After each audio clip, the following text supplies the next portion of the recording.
আজ ইউটিউব দেখার সময় একটা স্কেল আর্ট দেখে আমি খুবই ইমপ্রেস হই এবং সেটা আঁকতে বসে পড়ি। যদিও আমি আঁকতে তেমন পারি না, তারপরেও এই স্কেলটায় আমি কারসাজি শুরু করে দিই। জানি না কেমন হবে, কিন্তু ব্যাপার হলো ফুলগুলো ছিল একরকম আর্ট করা, আমি আর্ট করেছি আর একরকম। ওটা ব্যাপার নয়, আমি যেমন পারি তেমনই করেছি।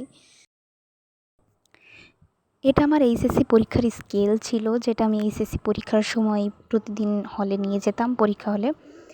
তো যেহেতু এখন অনির্দিষ্টকালের জন্য পরীক্ষা স্থগিত হয়ে গেছে, জানি না এরপরে আমাদের পরীক্ষা আদৌ হবে কি হবে না, নাকি অটো পাস দিবে, নাকি আবার এক্সাম হবে সেটাও জানি না। তো যাই হোক, আমি সেই স্কেলটা নিয়ে এই জন্য কারসাজি করতে বসে পড়েছি। তো অনেক চেষ্টার পর আমি ফুলগুলো লাস্ট অবধি আঁকতে পেরেছি। এবার আমি পাতাগুলো আঁকবো। পাতা আঁকতে আঁকতে মনে হলো কালারগুলো সব একই রকম হয়ে গেছে, অন্য কালারের ফুল দিলে আরও হয়তো বেশি ভালো লাগতো, যেটা আমি করিনি। সো এটাও কোনো ব্যাপার না, আমি আবারও ভুল করেছি কিছু একটা। যাই হোক, দেখা যাক শেষ পর্যন্ত কি হয়। আবার দেখলাম কি যে আমার স্কেলের নিচেই, ঠিক নিচে একটা পিঁপড়ে হাঁটাহাঁটি করছে, আর এখন সে স্থিরভাবে বসে আছে। জানি না সে কী এত দৃষ্টি দিয়ে দেখছে, কী এত নজর দিয়ে দেখছে। হয়তো আমার আর্ট দেখতে এসছে যে কী আঁকছি আমি।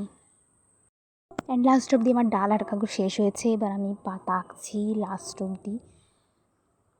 পাতা আঁকা শেষ হলে এবার আমি নিচেই, খালি খালি লাগছিল এই জন্য আমি এবার ঘাস লতা পাতা আঁকে দিচ্ছি নিচেই, যাতে একটু ভরাট লাগে। অ্যান্ড শেষ পর্যন্ত এটার লুক এমন হয়েছে।